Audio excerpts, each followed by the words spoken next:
Well, welcome everyone. Thank you. Good afternoon. And if you're in different parts of the world, good morning or good evening. Today I have with me Professor Eileen Baldry, who is part of University of New South Wales. And we are very privileged to have you on board to entertain this discussion around everything to do with soft skills and how that impacts the recruiting world, especially given the time and frame that we're in right now. So without further ado, I'm just going to quickly start sharing my screen and we can jump through some introductions, set the agenda, and then get going. So all about soft skills today, just a few housekeeping things. If there are questions you do want to raise, please jump into the Q&A.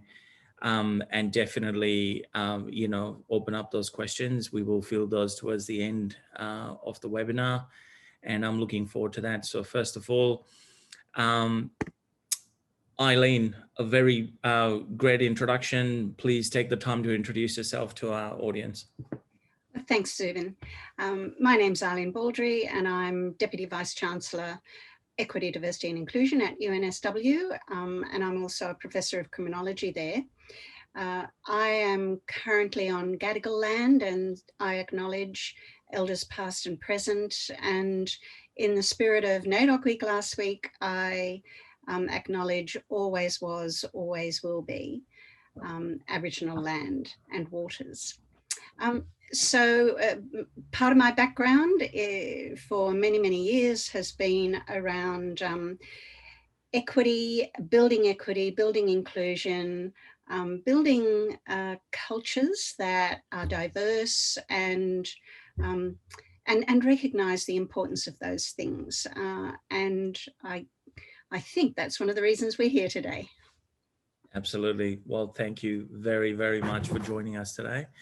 And yes, I think that's very grounding and, a start that a point that always needs to resonate at any point in any part of the process.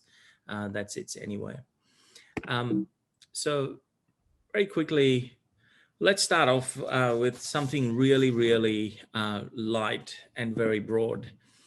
You've obviously led many teams and worked across many important diversity and inclusion initiatives. What importance have soft skills played in these scenarios, Eileen? Well, Zubin, I'll first start off by talking a little about the term soft skills, because when we, particularly in my area, criminology, when we talk about soft punishment, it kind of carries the connotation that it's actually not real, and it's, and you don't really want it.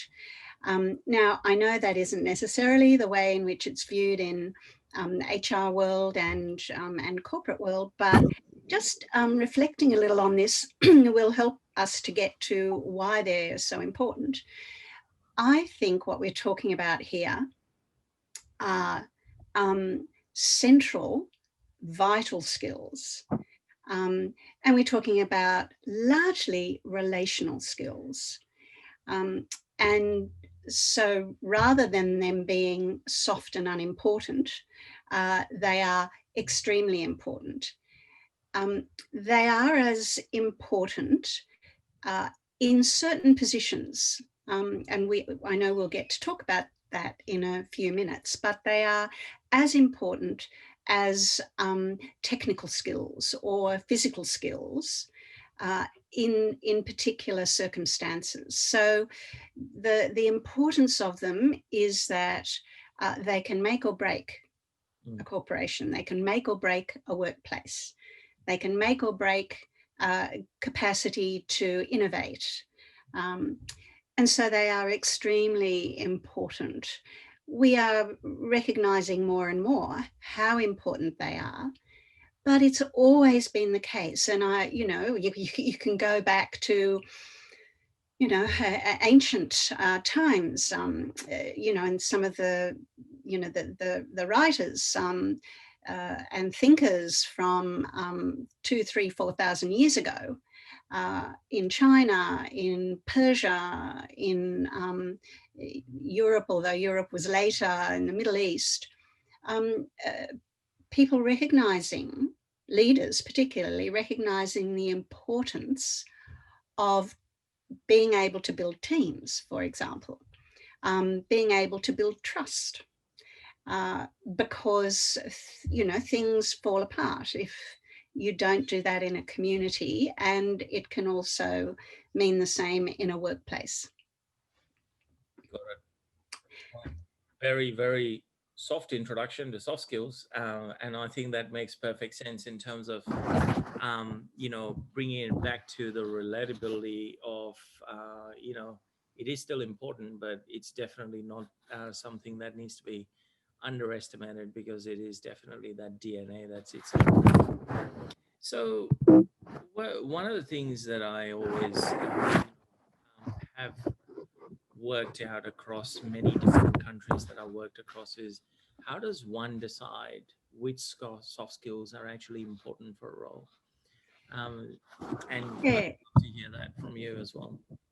Yeah, so Zubin, you know, it'd be great to have a conversation about this, because I'm not, I haven't worked in your sort of field or your area, but I can make some comments in regard to universities. I have worked in schools, I have worked in the media, and in quite a number of NGO as a volunteer in various board positions. And so, you know, putting all of those together, I can make and give some thought to this.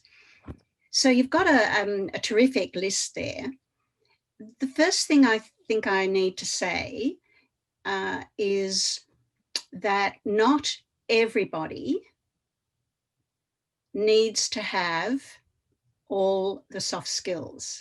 And in fact, there are some people, I do a lot of work with people with disability. I'm on a number of councils and boards, and there are some roles that some people with disability, for example, people on the autism spectrum, do absolutely magnificently, but they don't necessarily have all of the relational skills. That they have a lot of relational skills, but that we should not expect everybody to have all of the soft skills or all of the relational skills that we are talking about. And so it really is dependent on the role. And I think the relational skills, the soft skills, are super important, if I can put it that way, for leaders to have, for people at the top who are managing others, because that is, the soft skills are the ways in which one builds a lot of these things that you have in that list. So let's look at motivation. So innately, a lot of people have innate motivation. Yep. But there are also ways to increase motivation. And a good leader can help motivate their team, or motivate the people who work with them, or motivate their students. And that is that. So you can build that skill or that capacity in your team, in yourself, and in others, even if innately someone isn't necessarily a highly motivated person themselves. Adaptivity is a really, really important skill. And again, some people seem to be naturally adaptable, and can move quite easily and adapt quite easily to new things.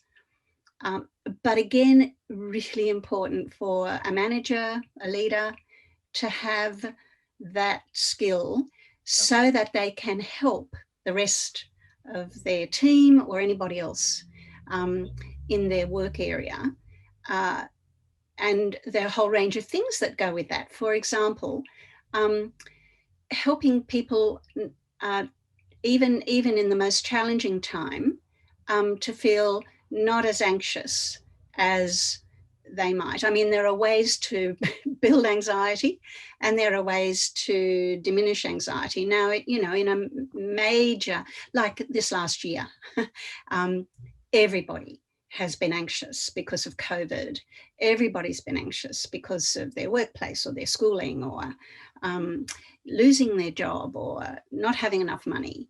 And, there are ways in which we can help lessen that load by leaders having that skill and also helping others to build it. So you can see where I'm going with this. All of these are really, really good skills that we would want, but we don't need them everywhere. Absolutely. I couldn't agree more. I think the most important thing is, the risk of our language is that we always tend to pigeonhole based on our own interpretation of a definition. And I think one secondary question I'd love to tease out over here is, in the last 8 months, we've gone remote. We've even gone to the point where people are working from anywhere.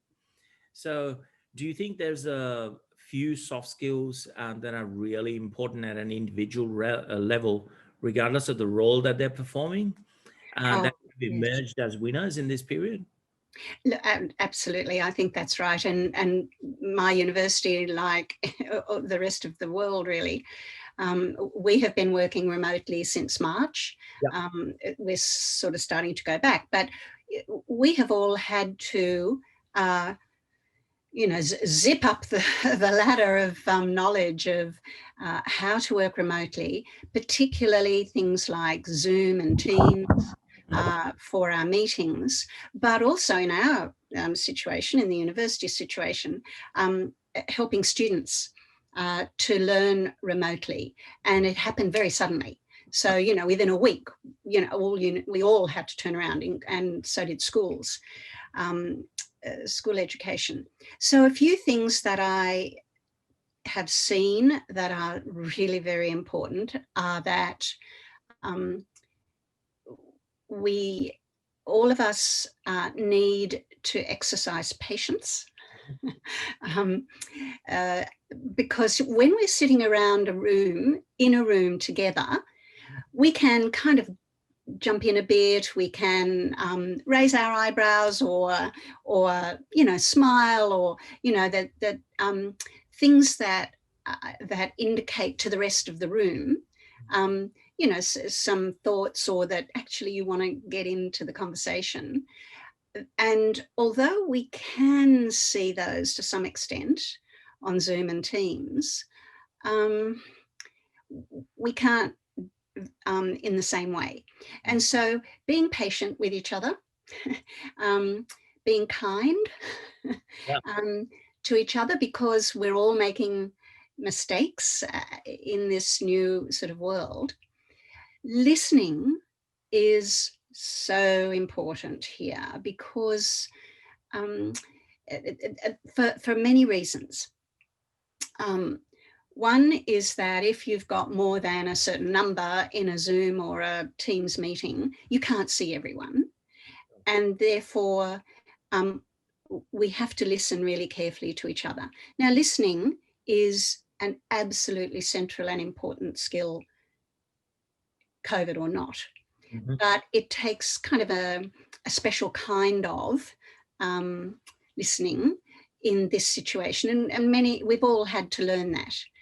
And then I think perhaps one more thing, and I'm really interested in your view on this, Zubin, because you work in a company which is a virtual a world in and of itself, so to speak.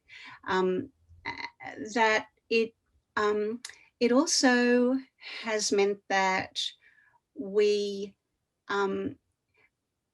recognize a different way of teamwork. Mm-hmm. Because we're not sitting together in the same room, the teamwork has to have all of those elements I just talked about, but as well, you probably have to be pretty organized. Sometimes you can get away with not being as organized when you've got everyone around the table and, you know, thoughts going and people being able to just share stuff, write it down on a piece of paper, put it there.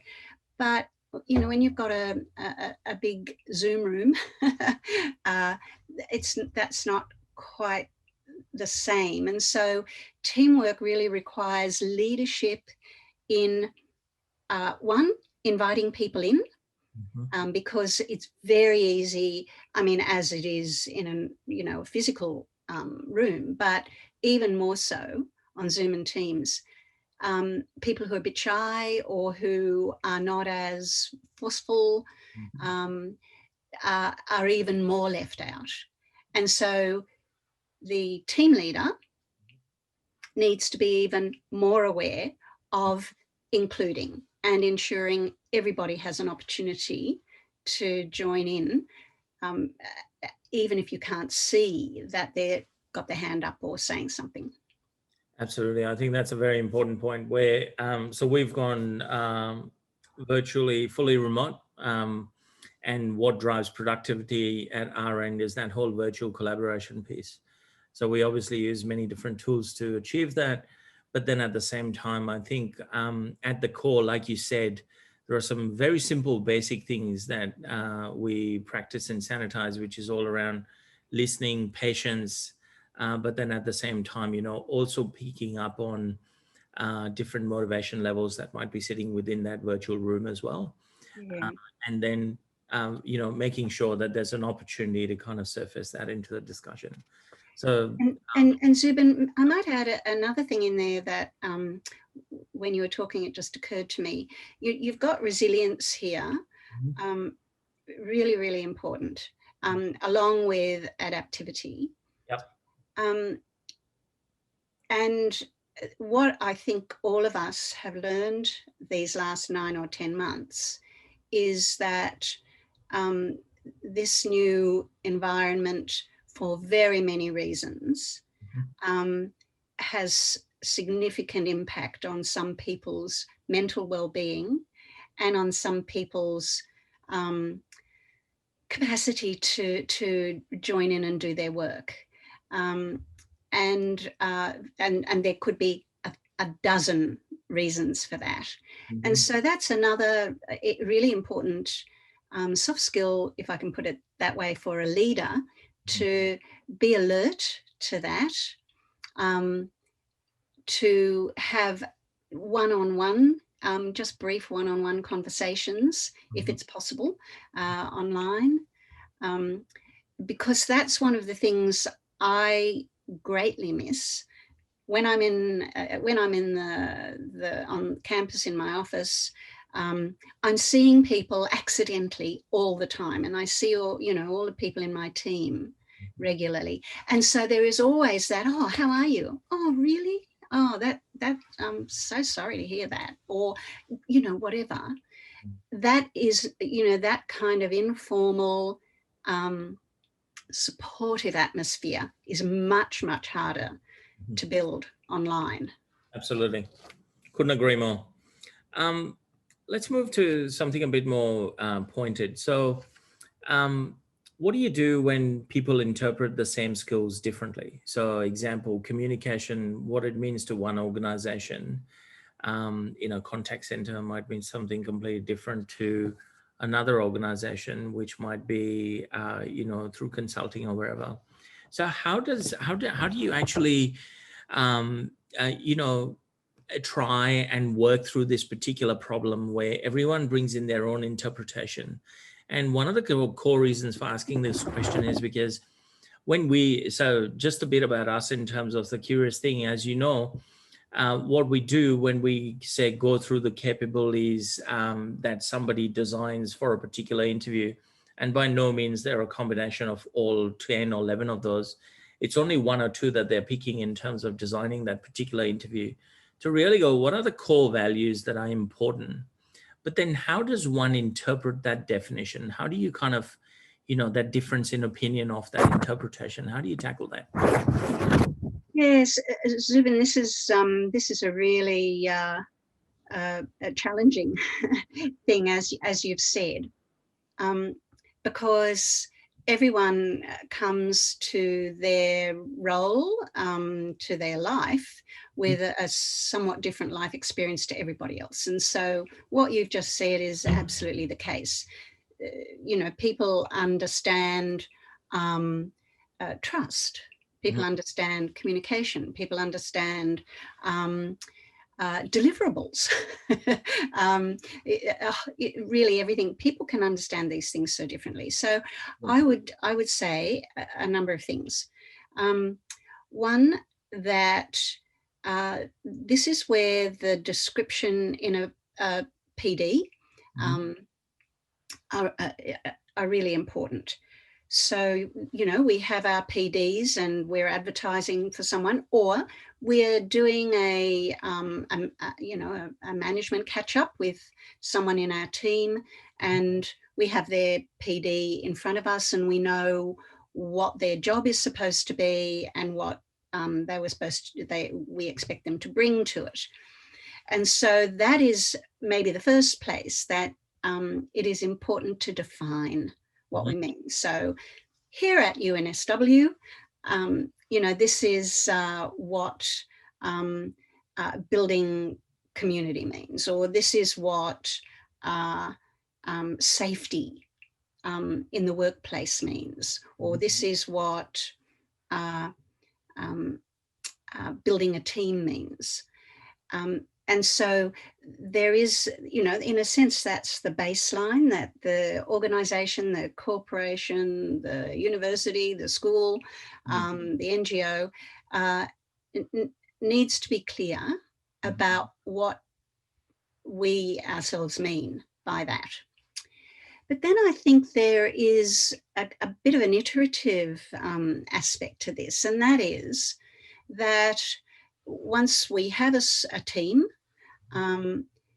then we can always be revisiting together what we mean, because everything changes, everything moves, and it might be that, I'll give you a really awful example, actually, but we are responsible at my division and at UNSW, we're responsible to try to support and we have a duty of care to our students and staff.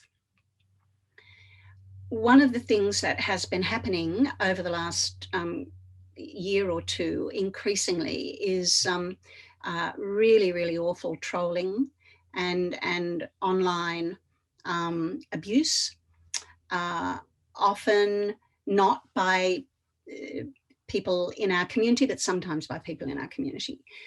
Now, 5 years ago, it basically didn't exist. And so we had 5 years ago an understanding around what are the key things that we mean by safety at UNSW. That is changing.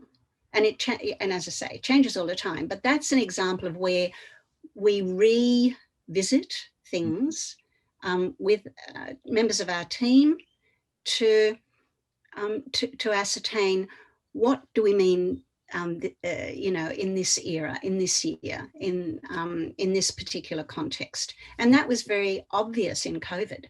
We, had to come to grips with a whole different understanding of what communication was. So, I imagine that in many ways it's even more difficult for you, Zubin, and Curious Thing, because you are working in a virtual environment, and you're trying to probably find as many of the meanings as are applicable for particular things. Absolutely. I think we've also seen that, organizations, so if I look at just the period that we've been through, and we're still going through it, what adaptivity meant to an organization in January is completely different from what it means now. Yeah. And we have seen that translate into at a solution level, where clients have come to us and said, well, you know, that definition of adaptivity, I think we have a different take on it in terms of, you know, what we look at in terms of evaluation of what does that mean. And we have been able to accommodate those requests because of the technology and the platform that is built, you know, at Curious Things. So we lend ourselves really well to it. But, you know, there are lots of frameworks out there where adaptivity, what it meant 2 years ago, still means exactly the same thing, or is still a tenth of a definition or a fraction away from what it is. But that does skew results a lot. So we recognize that. We've kind of seen that happen. And, you know, we've kind of seen that happen on our end as well as an organization. Yeah, and maybe picking up a bit further on that, that in itself is an example of an adaptable framework or an adaptable way of working or a flexible way of working. And those are these really important relational central skills that we look for.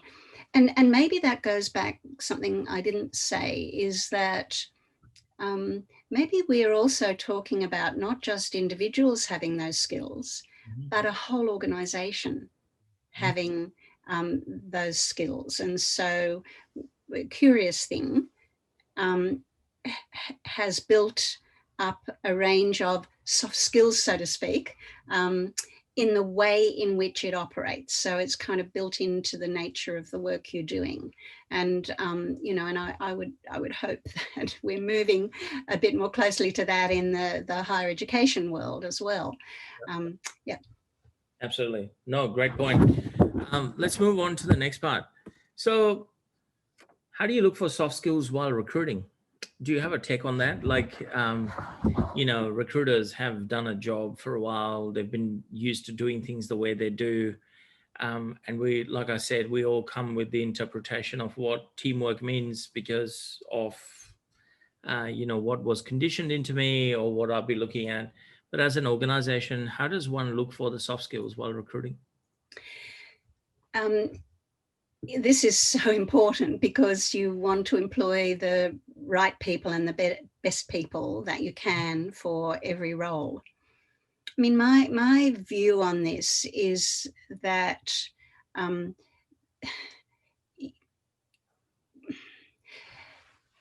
we could do much better at the recruiting end of it. So there are phases to it, aren't there? So there's the recruiting, which is putting out the ad or having recruiters go out and try and find people for you.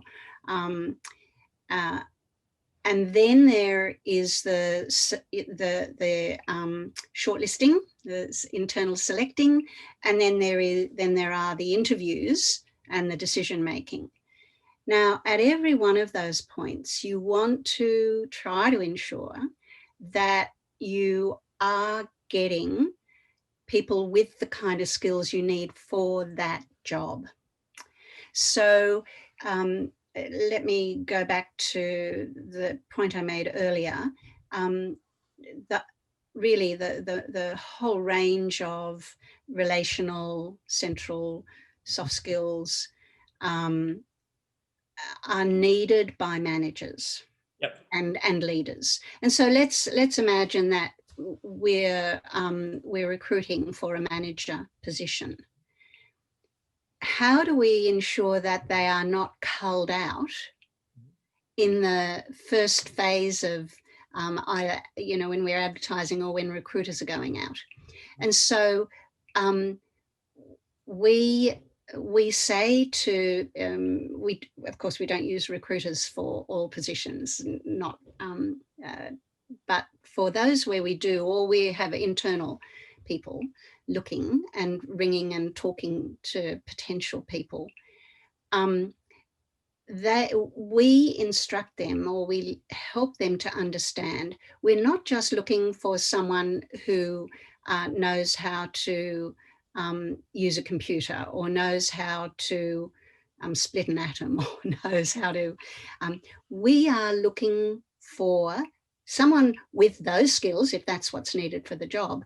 But because they're going to be managing people, you have to, or we have to, find evidence that they are good at building teams, that they don't bully, that they build a community of trust around them, and so on. So that's the first thing, to ensure that when you're recruiting, you build that in from the beginning. Because what, in exactly the same way that has happened in the past, particularly around gender or people of colour, there are biases that we all, I'm sure everybody listening to this knows that there are strong biases around who you feel comfortable with, and usually they're a person a bit like you. So and how we're trying to overcome that, we have been working, or corporations, everyone has been working for a long time to do that. And so we need to do the same thing with this. We need to ensure that we are not cutting them out at the beginning, because it might be, in fact, that some of those soft skills are actually a bit more important than their computing skills. Absolutely. Because we could train them to do those things, for example. And then, I mean, there are, I won't spend the rest of the time talking about this, but we could. But maybe one final thing is, I think when we are interviewing people, when we get to that point, the best way I know of doing this is to give people a problem or a case study, which includes things like, well, you have someone in your team who is finding it very difficult to function because of whatever. How do you handle that? Or, how do you, you've come into a team which is disrupted. How do you build trust and collegiality in a team, so that it doesn't mean, it's not a magical thing. It doesn't mean that people can't say it and then not do it. I mean, that happens all the time, but at least, you've got a number of levels that you can use. I don't know what you use. What do you use, Zubin? So it's a great question. And there's a couple of things you've touched on, which, very closely aligns with how we go to market as well. One of the things, and I'll probably bring this up first because it's very important and it's very close to us as an organization, is interview everyone who applies for a job. And when we say that, it also translates in the results. So if Eileen has interviewed for a particular role, when your data point comes up, we don't want to show the name Eileen versus Zubin. We want people to make a decision based on, your level of capability in answering, to some of those soft skills. So I think that's a very important point that, and I've seen, I think in the time that I spend with teams is the first part of the problem, which is interview everyone. There's still a lot of work to be done just within that phase. So leave alone just the interpretation of those results. I also think, where you said the soft skills are sometimes more important. I think they're always more important than the technical skills. If I don't know how to be an accountant, I can learn how to be an accountant. But can I learn how to be an accountant who can communicate really well? Maybe not. I think that communication piece always sits as something that is, a behavior that you have or an affinity to a character that you bring to the table. And then the technical kind of, sits under that fold. So I think that's a very crucial point you're making, which is, the soft skills are the type of person you're hiring as opposed to the what in terms of, everything that happens. And also in the questions that you're saying, those that fascinating old adage of who, when, why, what, how. Keep asking those questions in terms of, get your candidates involved in that discussion rather than, have you done something similar in the past? Because that's a very litmus yes, no answer. So it's a great point. I love that. I think we're very aligned in terms of, how soft skills need to go to market. So I really enjoy that. Can you teach soft skills? Yes, well, look, you can. Look, of course you can. There are various levels of this, I think. There are some people, and I mentioned this much earlier, people who have particular personal traits, and they don't necessarily display all the soft skills that one would like or maybe need. But we can support people to build those skills. And so there are two key things here. One, that mentoring can be a really important factor here, because that provides an example for someone. So, one would appoint or ask someone to mentor if they have the kind of, let's say, the communication skills or the adaptability capacities that you want to build. So watching someone and learning from someone who does that, maybe they do it innately, but you can learn to do it. Now, sometimes it doesn't require that you internally change as a person, as long as you can enact it. And so we can see this in a range of circumstances where, let's take bullying, which is a scourge, across all businesses and workplaces. So someone might innately be quite aggressive in the way in which they interact with people. One can train someone to be very thoughtful and to check themselves. That there are cognitive type training, and there's a range of things that one can do to help people.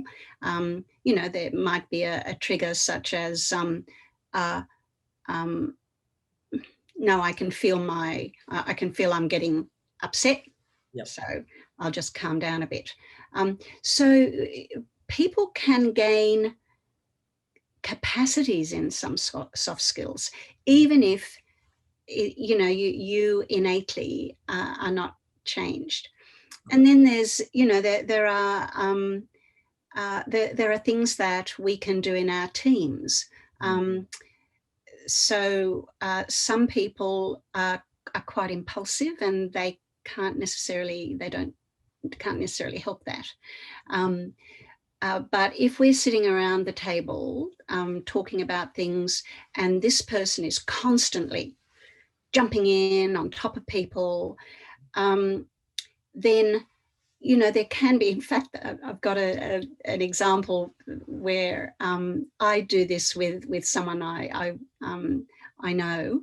I just touch them on, and they've told me, yes, please do that. I just touch them on the arm. Yep. And they say, oh, okay. I realize, and that's kind of the trigger. So yes, we can teach. There are some actual psychology, cognitive teaching methods to do this, but also there can be what one might call soft skills way of doing it internally.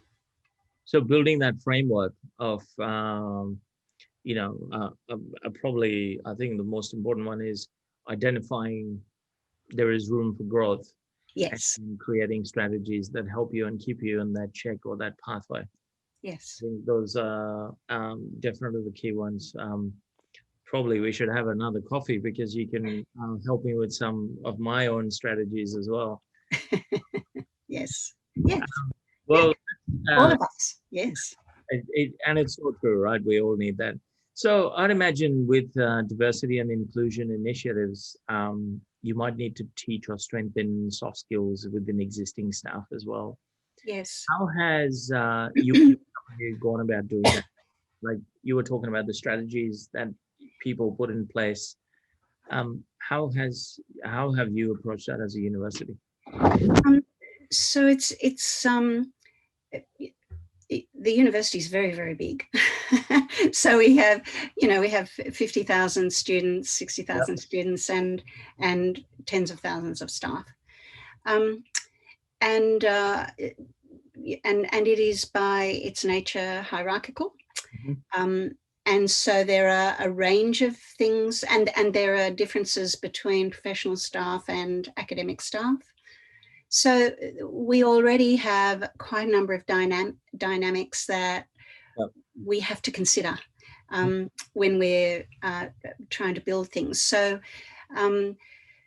we have started, and a few years ago, by starting to build networks across the whole organisation, across the whole university, networks of equity, diversity and inclusion, small committees, officers who have particular responsibilities around that, what we call an EDI board for the whole university, which has all of the most senior people on it, including the Vice-Chancellor, as well as students and some key staff, where we bring the equity, diversity and inclusion issues, including the sorts of things we've been talking about today, to see how we are going in terms of developing policy, developing practice, educating or training, educating people and students across the board. Now that is a huge undertaking. And building that network is a foundation. Yep. Because with that, and we have champions as well, champions for diversity, LGBTIQ+, gender champions, disability. And so because we are building this and providing a base, we can then work across all of those groups, those networks, to find out what are some of the key issues that are not going so well, perhaps, or what are things that are going well there that we can share with another faculty or a division. Yeah. And then I think there are a couple of other things. Anything like this, absolutely, it needs the equivalent of the CEO, in our case, a Vice-Chancellor, but it always needs the absolute commitment of the leader of the organisation. And that needs to be manifest, not just in words, but in, things that are supported. And so, the fact that the Vice-Chancellor supports all of this, comes to those meetings, makes changes, to help build those things. And then maybe a final thing is that we have targets that we have to meet. And I mean, the best example of that, it's getting a little away from the soft skills area, but take gender, for example. We know that universities on the whole are not gender equal.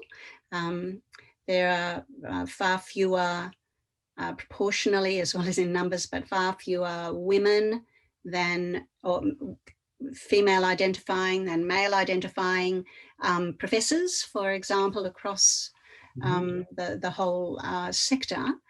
And so we have targets. And if I can give an example here, I won't name which party, but a political party some years ago made the commitment that they would get to 50-50, that's what they were aiming for.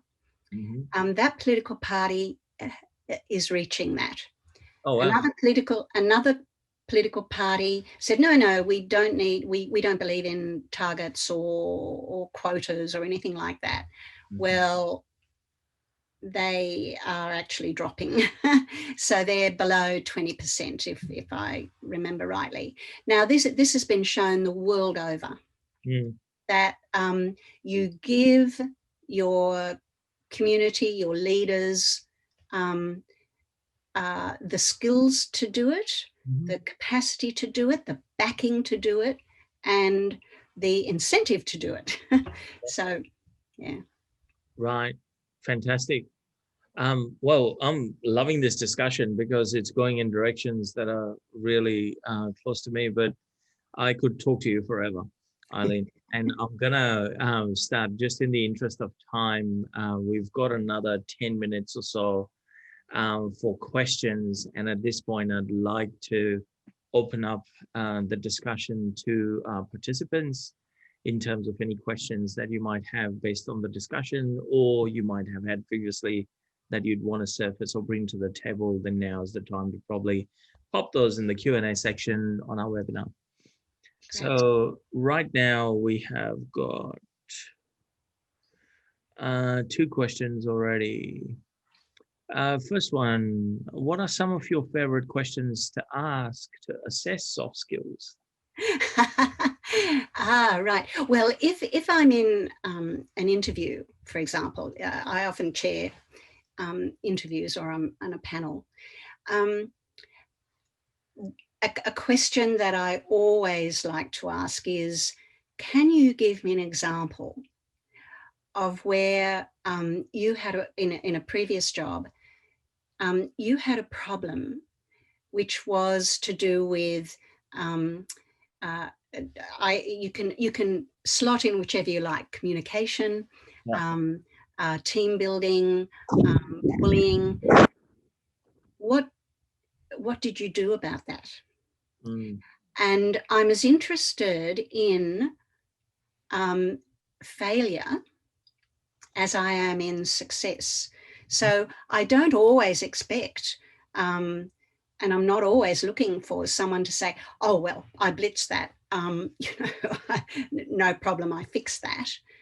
What I'm interested in is somebody who uses their soft skills to recognize that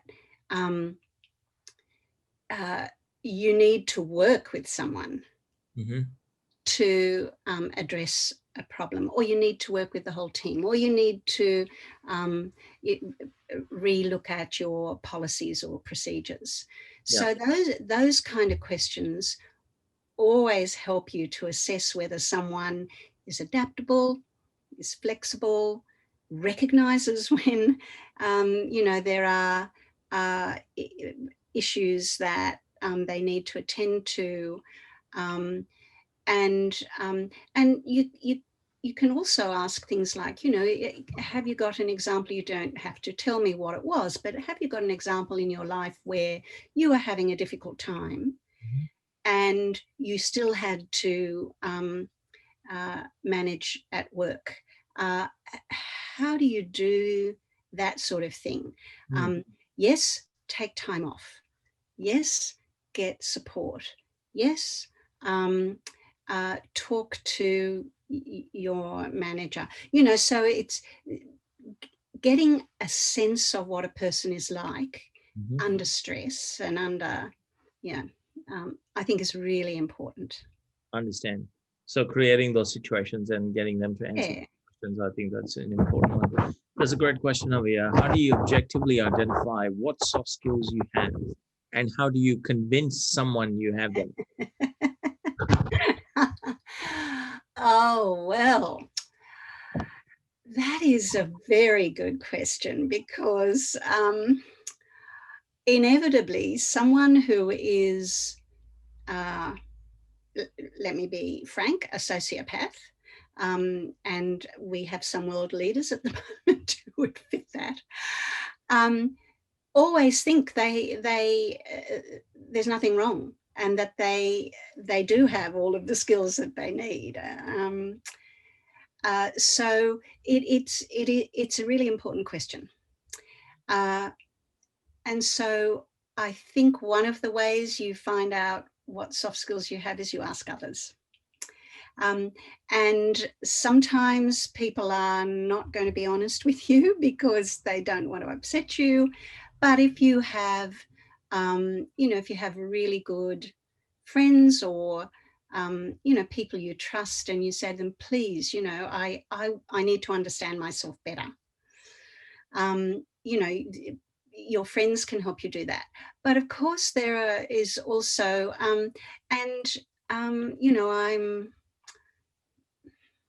sometimes I like it, sometimes I don't. Like the 350 or 360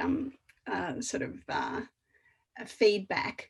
But things like that can be helpful, because it is extremely difficult to understand yourself. The older I get, the less I do. So,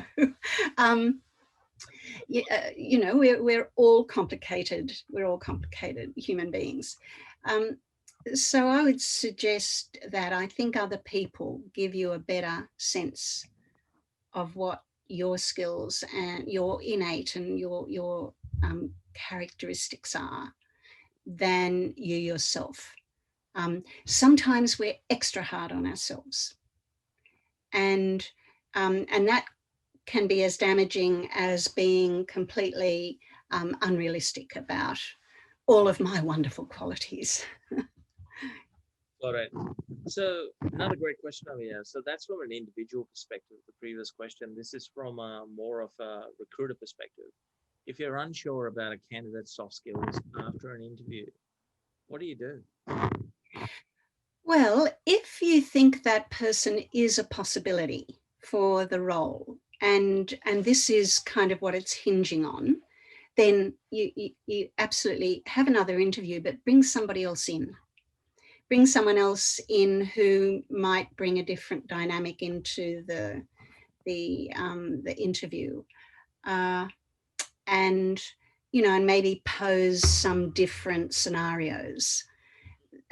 Because what you might have done is posed a couple of scenarios and the person answered really quite well, but you thought, maybe they didn't really mean it. And this then also, though, brings me to a real bugbear, and that is referees. Yep. How often have we thought, yeah, this is the right person for the job, gone out, or thought, yeah, that probably is the right person, gone out, talked to their referees, and their referee says, oh, this person's marvelous. Yes, I'd employ them tomorrow, again, or whatever.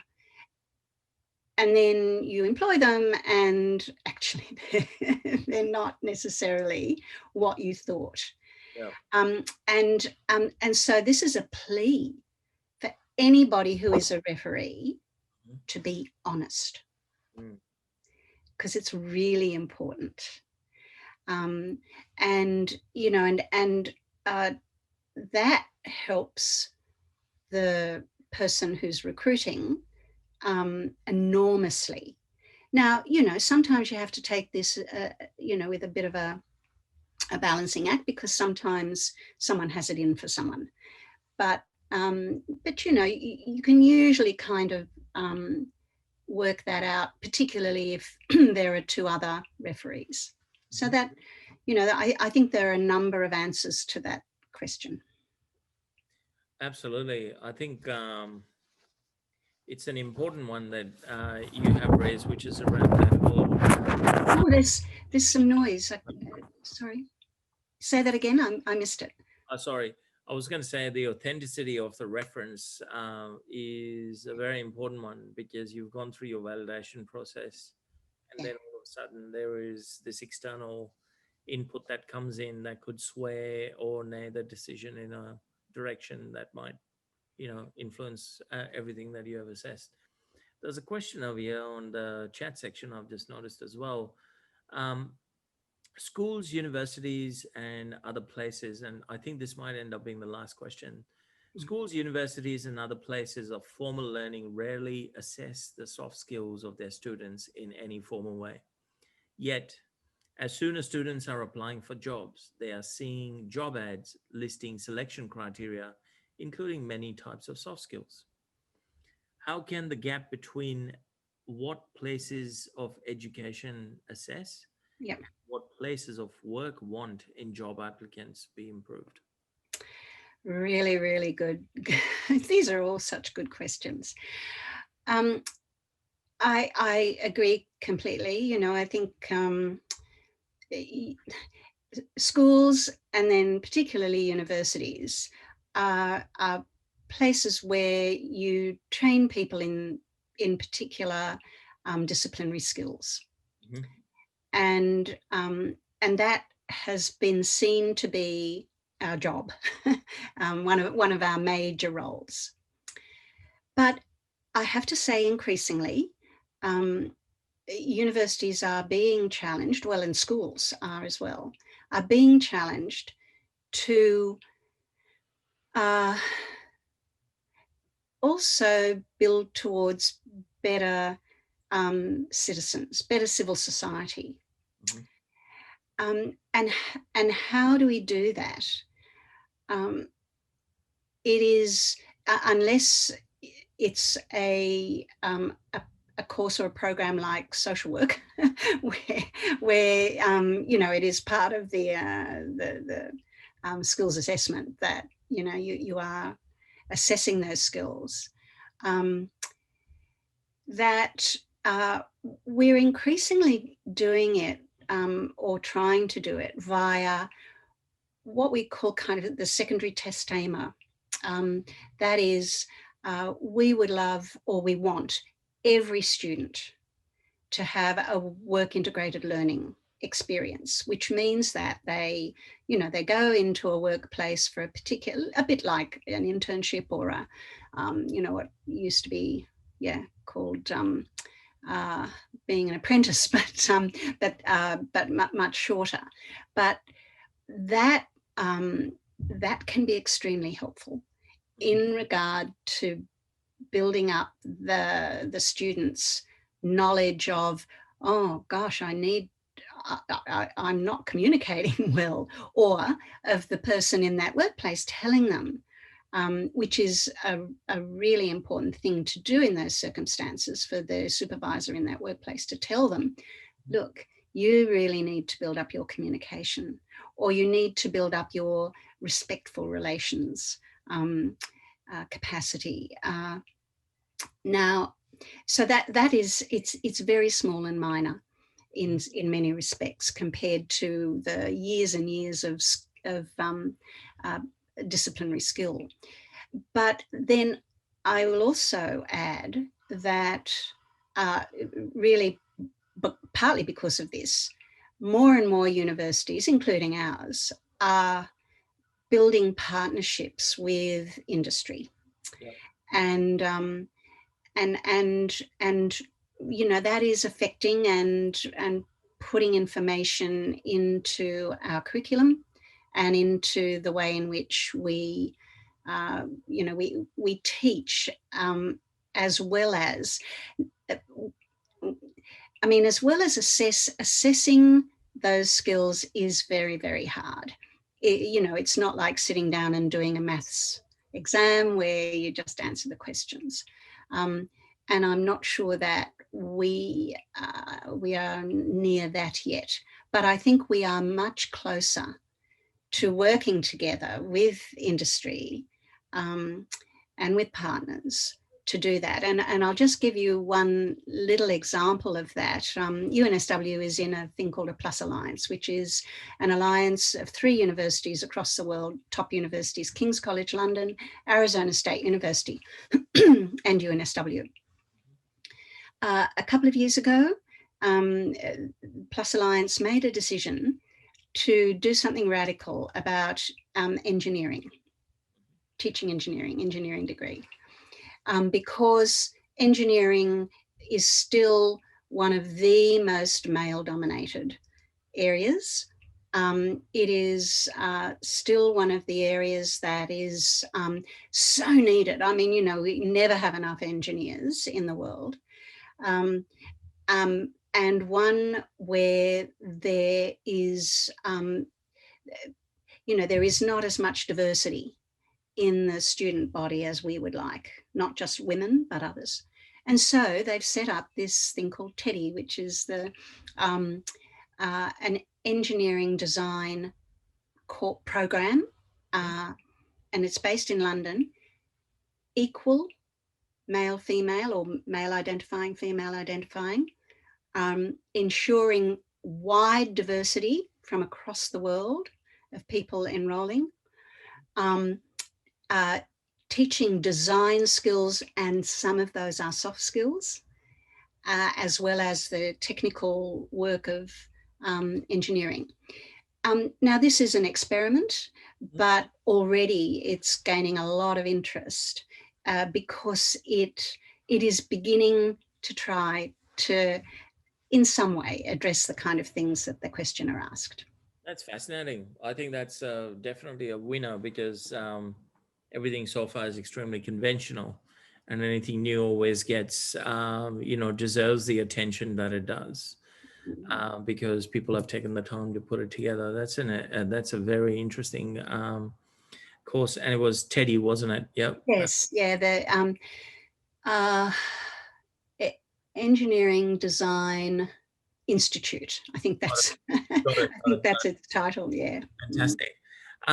We are out of time. Over time, yes. Sorry. Out of time. And Professor Baldry, thank you so much for joining us on this Curious Thing webinar. It's a pleasure to have you on board and you sharing your knowledge and expertise about soft skills. So thank you very much. Thank you to all the participants, and thanks for the Q&A. Please keep an eye out for the recording. We will publish that very soon once we've done all the processing and everything. Have a great rest of the day, and thank you very much, Professor Baldry. Same to you. Thank you, Zubin. Bye. Bye.